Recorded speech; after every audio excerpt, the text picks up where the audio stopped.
یہ جلدی بتا دیتا ہوں، بہت زیادہ ضروری ہے۔ حضرت شیخ الاسلام مفتی تقی عثمانی صاحب دامت برکاتہم کی نصیحتیں ہیں، میں مختصر پڑھوں گا بیچ بیچ میں، کیونکہ یہ ہے 11 صفحات جو بیان نہیں ہو سکتے۔ لوگ کہتے ہیں مولویوں نے اپنی طرف سے قید شرط لگا دی ہے کپڑوں کی، ورنہ دین میں بڑی آسانیاں ہیں۔ اللہ اور اس کے رسول صلی اللہ علیہ وسلم نے اتنی پابندیاں نہیں لگائیں، مگر ان ملاؤں نے اپنی طرف سے گھڑ لیا ہے کہ یہ پابندیاں عائد ہیں۔ خوب سمجھ لیجئے، لباس کا معاملہ اتنا سادہ اور اتنا آسان نہیں کہ آدمی جو چاہے لباس پہنتا رہے۔ اس لباس کی وجہ سے اس کے دین پر، اس کے اخلاق پر، اس کی زندگی پر، اس کے طرز عمل پر کوئی اثر واقع نہ ہو، ایسا نہیں ہو سکتا۔ جیسا لباس لعنت ایسی ہی۔ پینٹ شرٹ بچپن سے بچوں کو پہناتے ہیں۔ میں بیان کے ذریعے پوچھتا ہوں، خط کے ذریعے پوچھتا ہوں کہ آپ کے بیٹے اور بیٹی کو پتا ہے آپ اس کو کیا پہنا رہے ہیں؟ انہوں نے ضد کی ہے کہ پینٹ شرٹ میں پہناؤ، لیکن پہناؤ، چست لباس پہناؤ، انہوں نے کہا ہے۔ آپ اپنا گندا شوق لیے ہوئے ہیں، آپ ان بچوں کو برباد کر رہے ہیں۔ 11 صفحات ہیں، اس یہود و نصارہ کا اثر پڑے گا بیٹے اور بیٹیوں پر۔ یہ اپنا شوق پورا کرتے ہیں، تمہارا شوق نہیں ہے۔ اللہ نے اولاد دی ہے، جس کی اولاد نہیں اس سے پوچھو۔ ایک ہی جگہ پر کچھ خواتین بچے کو شلوار قمیض ٹوپی اور بچیوں کو اسکارف کے ساتھ شلوار قمیض، اسی جگہ پینٹ شرٹ۔ باقی نیا آئے کوئی بچوں کو، اس کو آپ لوگ کہنا بھی نہیں ہماری بہو بیٹیوں کو، نہ ہم کسی کو کہتے ہیں، لیکن اپنے اولاد کو برباد کر رہے ہو بچپن سے یہود و نصارہ کا لباس میں۔ آگے سننا، میں تو حیران ہوں کیا کہ میں پہلے بھی پڑھ چکا ہوں اس کو۔ اب نفسیات اور سائنس کے ماہرین نے بھی اس حقیقت کو تسلیم کرنے لگے ہیں کہ انسان کے لباس کا اس کی زندگی پر، اس کے اخلاق پر، اس کے کردار پر بڑا اثر واقع ہوتا ہے۔ ایک ہے ڈریس کوڈ، کالج، یونیورسٹی، دفتر کی جو بھی ہے وہ مجبوری ہے، اس کا آگے بھی لکھا ہے کیسا ہونا چاہیے۔ یہ محض ایک کپڑا نہیں ہے جو انسان نے اٹھا کر پہن لیا، بلکہ لباس انسان کے طرز فکر پر، اس کی سوچ پر، اس کی ذہنیت پر اثر انداز ہوتا ہے۔ اس لیے لباس پہنتے وقت معمولی نہیں سمجھنا چاہیے، جو اٹھایا گیا پہن لیا۔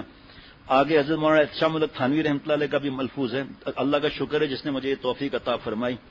دیکھو ہمارے دوست ہیں، وہ کہتے ہیں ہم بیان میں نہیں پہنچتے کیونکہ ہم لباس بدل کے پھر آتے ہیں۔ میں ان سے کہتا ہوں کیوں؟ ہم نے آپ سے کوئی سختی کی؟ آپ مجبوری پہنتے ہو یا کالج، یونیورسٹی اور دفتر کی وجہ سے پہنتے ہو؟ بزنس میں مجبوری نہیں چلتی، تو آپ یہاں آؤ نا بھائی، آپ ہمارے بھائی ہو۔ آپ کو ابھی بتا دیتا ہوں، پینٹ ڈھیلی ہو، ٹخنا چھپانا حرام ہے، آگے پیچھے ستر چھپا ہوا ہو، ہم نے تو آپ کو کچھ بھی نہیں کہا۔ ٹائٹ پہن کر کوئی آئے، آج تو کوئی ثابت نہیں کر سکتا ہم نے ان کو کچھ کہا ہو، ثابت نہیں کر سکتا کوئی، بیان میں بتا دیتے ہیں۔ آج کل یہ دشمنان اسلام پیروپیگنڈا کرتے ہیں کہ ظاہری لباس میں کیا رکھا ہے، دل صاف ہونا چاہیے، اور ہمارا دل صاف ہے، اپنی دل کو خود ہی صاف کر رہے ہیں۔ ہماری نیت اچھی ہے، اللہ تعالیٰ کے ساتھ ہمارا تعلق قائم ہے، سارا کام تو ہم ٹھیک کر رہے ہیں۔ اب اگر ذرا لباس یہود و نصارہ کا پہن لیا تو کیا حرج ہے؟ کیونکہ دین ظاہر کا نام نہیں بلکہ باطن کا نام ہے۔ بیوقوف ہے ضرور، ظاہر اسمی باطنا، ظاہری گناہ بھی چھوڑ دو، باطنی گناہ بھی چھوڑ دو، ایسے سخت لفظ حضرت اتنے سخت لفظ نہیں بولتے، نہیں فرماتے ایسے جناب۔ یہ پھیلاؤ نا اس چیزوں کو، وہاں سے لے کر دوسرے دن کمپیوٹر سے لے کر یا ای میل کر دیں، یہ فیشن بن گئے ہیں یہ جملے۔ اچھا خوب یاد رکھیں، دین کے احکام روح پر بھی ہیں اور جسم پر بھی ہیں، باطن پر بھی ہیں، ظاہر پر بھی ہیں۔ قرآن کریم کا ارشاد ہے ضرور ظاہر اسمی و باطنا۔ خوب یاد رکھیے، جب ظاہر خراب ہوتا ہے تو شیطان کا دھوکہ ہے کہ باطن ٹھیک ہے، ہو ہی نہیں سکتا۔ اگر اندر سے پھل سڑا ہوا نہیں ہے لیکن چھلکے پر کوئی خرابی نظر نہیں آئے گی، چھلکے پر اسی وقت خرابی ظاہر ہوتی ہے جب اندر خراب ہو۔ اسی طرح جس شخص کا ظاہر خراب ہے تو اس کے بعد علامت ہے کہ باطن میں بھی کچھ نہ کچھ خرابی ضرور ہے، ورنہ ظاہر خراب ہوتا نہیں۔ بال، ایکشن وغیرہ سب یہ جناب دینی کاموں میں بھی ظاہر مطلوب ہے جناب، دنیاوی کاموں میں بھی۔ دنیا کے سارے کام میں ظاہر بھی مطلوب ہے، باطن بھی مطلوب ہے۔ ایک بیچارہ دین ہی ایسا رہ گیا ہے جس کے بارے میں یہ کہہ دیا جاتا ہے کہ ہمیں اس کا باطن چاہیے، ظاہر نہیں۔ مثلا اب یہ تفصیل نہیں بتاؤں گا، آپ فوراً خود سمجھ جائیں گے۔ شیخ الاسلام دامت برکات نے فرمایا مثلا دنیا کے اندر جب آپ مکان بناتے ہیں تو مکان کا ظاہر بھی صحیح ہو، باطن بھی صحیح ہو۔ یا ظاہر خرید کے اندر پلاسٹر اکاڑ دیا اور کھانے پینے کا اور بیٹھنے کا کوئی کام نہیں، تفصیل ہے، مجھے پتا ہے، میں نے اس میں کئی دفعہ پڑھ کے سنایا بھی ہے جناب۔ دوسرے نمبر پر جیسے گاڑی ہے، ایک اس کا باطن ایک ظاہر ہے، ظاہر میں ڈینٹ لگے ہوئے، باطن سے یہ خریدیں گے، اور انجن پھٹا ہوا ہے، ظاہر سے یہ تو خریدیں گے جناب۔ سورہ اعراف کی آیت نمبر 26 میں اللہ تعالیٰ نے بنیاد کے اصول بتا دیے لباس کے۔ اے نبی، اے بنی آدم، ہم نے تمہارے لیے ایسا لباس اتارا جو تمہاری پوشیدہ اور شرم کی چیزوں کو چھپاتا ہے اور جو تمہارے لیے زینت کا سبب ہے، اور تقویٰ کا لباس تمہارے لیے سب سے بہتر ہے جناب۔ اب سنیے، لباس کے 3 عیب۔ ایک صورت تو یہ کہ لباس اتنا چھوٹا ہو کہ لباس پہننے کے باوجود سطر کہتے ہیں شرم کی جگہ، سطر کا کچھ حصہ رہ گیا ہو، جیسے چست اور باریک لباس پہننا، ننگی عورتیں اٹھائی جائیں گی، اسی طرح چست پینٹ بھی بننا ہے، سارے آزاد شرم کے نظر آتے ہیں، آپ کی مجبوری، آپ گھر جاؤ گے گلشن حدیث، آپ آ رہے ہو ٹاور سے، جاؤ گے گلشن حدیث، واپس آؤ گے پھر. تو جناب دوسری صورت یہ کہ اس کا لباس سے سطر کو چھپا لیا، لیکن وہ لباس اتنا باریک ہے اس سے اندر کا جسم جھلکتا ہے. دعائیں دو اللہ کے پیاروں کو. مناسبت یہ نہیں ہوتی کہ یہ عالم سے مناسبت نہیں ہے، نالائق ہے. بھائی اصلاح کے لیے میرا شیخ ہے، باقی ہمارے آنکھوں دل کے ٹھنڈک، ہمارے کوئی خبردار کہہ کے دکھائے کوئی کسی کے بارے میں، اللہ کا عاشق کا خاموش رہو. میرے شیخ نہیں ہے، میرے استاذ نہیں ہے، لیکن میرے استاذ ہیں، میرے محسن ہیں، ان کے احسانات ہیں ہماری امت پر، ہم لوگوں پر، اور رہتی دنیا تک احسانات رہیں گے ان کے. تفسیریں تو دیکھو کیسی کیسی ہیں، اردو میں، انگلش میں، تفسیر آسان، تفسیر دوسری. تیسری صورت یہ کہ لباس اتنا چست ہے کہ لباس پہننے کے باوجود جسم کی بناوٹ اور جسم کا ابھار نظر آ رہا ہے، یہ بھی سطر کے خلاف ہے. آج کل کا ننگا پہنا ہوا، موجودہ دور کے فیشن نے لباس کے اصل مقصد ہی کو مجروح کر دیا. اس لیے آج کل مردوں اور عورتوں میں ایسے لباس رائج ہو گئے ہیں جن میں اس کی کوئی پرواہ نہیں کہ جسم کا کون سا حصہ کھل رہا ہے، کون سا ایسا ڈھکا ہوا ہے. مجھے حضرت کی باتیں بھی یاد آ رہی ہیں، لیکن وقت بھی دیکھ رہا ہوں. حالانکہ شریعت کی نگاہ میں وہ لباس ہی نہیں جو خواتین بہت باریک اور بہت چست لباس پہنتی ہے، لیگن وغیرہ، جس کی وجہ سے کپڑا پہننے کے باوجود جسم کی بناوٹ دوسروں کے سامنے نمایاں ہیں، ننگی ہیں. یہ ایسی خواتین کے بارے میں آپ صلی اللہ علیہ وسلم نے فرمایا کہ وہ خواتین لباس پہننے کے باوجود ننگی ہوں گی، اور ایسا لباس رائج ہو گیا جو جسم کو چھپانے کی بجائے نمایاں کرتا ہے. خدا کے لیے ہم اس بات کو محسوس کریں اور اپنے اندر فکر پیدا کریں اور اپنے گھروں میں ایسے لباس پر پابندی عائد کریں جو اب ہم خاموش ہیں. پوتا اور پوتی پینٹ شرٹ پہنے ہم خاموش ہیں، ہم بھکاری ہیں تمہارے کیا؟ احساس ہی نہیں ہے کہ بچپن سے ان کو برباد کر رہے ہوں. کس عمر میں پھر ان کو پینٹ شرٹ چھوڑو گے بیٹی کا اور بیٹے کا؟ یہ تو ہم بچوں سے کیا کریں گے؟ ہم اس لیے بچوں سے تو وہی محبت ہوگی، لیکن دل پر غم ہوگا کہ بات مانتے ہی نہیں ہیں.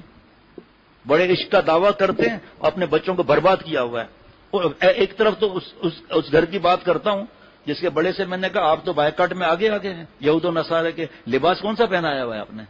اتنا جوش میں آپ بائیکاٹ کر کے رات دن اس میں مصروف ہو کہ یہ پاکستان پروڈکٹ ہے، یہ پاکستان پروڈکٹ نہیں ہے، اور یہاں پر آپ فیل ہو گئے. آپ اپنی نافرمانی پہ جوتا لے کے دوڑاتے ہو. آگے آپ سنیں گے میں کیسے کہہ رہا ہوں کہ اللہ کی نافرمانی لباس کے بارے میں. سنیں آگے. جناب خدا کے لیے ہم اس بات کو محسوس کریں، اپنے اندر فکر پیدا کریں، اپنے گھروں میں ایسا لباس کی پابندی عائد کریں جو نبی صلی اللہ علیہ وسلم کے ارشادات کے خلاف ہے. اللہ تعالیٰ اپنی رحمت سے ہمارے دلوں میں احساس اور فکر پیدا کرے. آج کل عجیب مزاج بن گیا ہے، اپنی پسند ناپسند کا کوئی معیار نہیں، بس جو فیشن چل گیا وہ پسند ہے، اور جو چیز فیشن سے باہر گئی وہ ناپسند. مثلا غور سے سننا، ایک زمانے میں لمبی اور نیچی قمیض کا فیشن چل گیا، تب جس کو بھی دیکھو وہ بھی قمیض پہن رہا ہے، اس کے فضائل بیان کر رہا ہے. اور جب اونچی قمیض پہننے کا فیشن چل پڑا تب اونچی قمیض کی تعریف ہو رہی ہے اور اس کو پسندیدہ قرار دیا جا رہا ہے. یہ فیشن کے تابع ہو کر خوبصورتی اور بدصورتی کا تعین صحیح نہیں، بلکہ اپنے آپ کو جو چیز اچھی لگے اور اپنے خیال کو جو چیز اچھی خوبصورت لگے اس کو پہننے کی شریعت کی طرف سے اجازت بھی ہے. معلوم تو کروں. بہرحال لباس کا پہلا مقصد بیان ہو گیا، وہ ہے سطر. عورت جو لباس چھپانے والا نہیں ہے تو یہ حقیقت میں وہ لباس ہی نہیں بلکہ وہ برہنگی ہے، ننگا پن ہے. لباس کا دوسرا مقصد اللہ تعالیٰ نے یہ بیان فرمایا کہ ریشن، یعنی ہم نے اس لباس کو تمہارے لیے زینت کی چیز اور خوبصورتی کی چیز بنایا. لباس کے بارے میں شریعت نے جو تیسرا اصول بیان فرمایا وہ ہے یعنی ایسا لباس پہننا جس کو پہن کر انسان، بتاؤں آگے، انسان کسی غیر مسلم قوم کا فرد نظر نہ آئے. ایک مجموعہ ہے پینٹ شرٹ شلوار قمیص والے دبئی میں، بتاؤ کون مسلمان ہے کون مسلمان نہیں ہے؟ دکھاتا ہوں کون شیو کیا ہوا بغیر شیو کیا ہوا ساتھ میں کون ہے اس کو پہچان کرنے والا کہ شیو کیا ہوا مسلمان ہے یا کافر ہے. جناب کیا ان بڑوں نے محنت کی ہمارے لیے. جناب اس مقصد سے وہ لباس پہنے تاکہ میں ان جیسا ہو جاؤں، کافروں جیسا. اس کو شریعت میں تشبہ کہتے ہیں. دوسرے لفظوں میں یوں کہا جائے کہ کسی غیر مسلم قوم کی نکالی کی نیت سے کوئی لباس پہننا، اس سے قطع نظر کہ وہ چیز ہمیں پسند ہے یا نہیں، وہ اچھی ہے یا بری، لیکن چونکہ فلاں قوم کی نکالی کر رہے ہیں بس اس کی نکالی کے پیش نظر اس لباس کو اختیار کیا جا رہا ہے جس کو تشبہ کہا جاتا ہے. اب سنیے آپ، اس نکالی پر حضور صلی اللہ علیہ وسلم نے بڑی سخت وعید ارشاد فرمائی. چنانچہ ارشاد فرمایا کہ یعنی جو شخص کسی قوم کے ساتھ تشبہ اختیار کرے، اس کی نکالی کرے اور ان جیسا بننے کی کوشش کرے تو انہی میں سے ہے. گویا کہ وہ مسلمان ہی نہیں ہے، گویا کہ یاد رکھنا اسی قوم کا ایک فرد ہے. اس قوم کا ایک فرد ہے جو اللہ کا دشمن ہے، اس لیے یہ شخص انہی کا پسند کر رہا ہے، انہی سے محبت رکھتا ہے، انہی جیسا بننا چاہتا ہے، اب اس کا حشر بھی انہی کے ساتھ ہوگا۔ اللہ تعالیٰ محفوظ فرمائے۔ یہ بالوں کے اندر کیا پتہ چلتا ہے مسلمان کے بال ہیں یہ؟ جہاں ٹوپی ہٹاؤ تو پورا گچھا کر گرتا ہے، یہ سنت کے حساب سے بال ہے۔ ٹوپی پہن کر دکھاتے ہو کہ میں سنت کے حساب سے بال ہے، دھوکہ ہے یہ۔ اندر کیا بھرا ہوا ہے؟ دل میں نہیں اتری سنت کا طریقہ۔ ٹوپیاں جو میرے تعلق والے ہیں، ٹوپیاں ہٹاتا ہوں جو سب نہیں، کچھ جو نئے نئے اتنا بڑا یار، میں نے کہا بھائی دھوکہ نہیں دو بھائی، آپ ویسے رات کو رہے ہم کچھ نہیں کہیں گے، رات سے آگے بڑھے تو آپ کو بال صحیح کرنا پڑیں گے۔ خوش ہوتے ہیں اساتذہ کو دھوکہ دے کر۔ جناب تشبہ کے بارے میں یہ بات سمجھ لینا چاہیے کہ یہ تشبہ کب پیدا ہوتی ہے، کب اس کی ممانعت ہے۔ پہلی بات یہ ہے کہ کسی ایسے کام میں دوسری قوم کی نقالی کرنا جو فی نفسی برا کام ہے اور شریعت کے اصول کے خلاف ہے، ایسا کام میں نقالی تو حرام ہے۔ شیخ الاسلام فرما رہے ہیں حرام ہے۔ دوسرے یہ کہ وہ کام جیسے باہر ملکوں کا ہے کیوں پہنتے ہیں جناب۔ دوسری بات یہ کہ وہ کام اگرچہ فی نفسی تو برا نہیں بلکہ مباح ہے، فرض نہیں، واجب نہیں، سنت موقدہ نہیں، غیر موقدہ نہیں، مستحب نہیں، مباح ہے بس جناب۔ بلکہ یہ شخص اس غرض سے وہ کام کر رہا ہے کہ میں ان جیسا نظر آؤں اور دیکھنے میں ان جیسا لگوں اور اہتمام کر کے ان جیسا بننے کی کوشش کر رہا ہے۔ اس صورت میں مباح کام بھی حرام اور ناجائز ہوتا ہے۔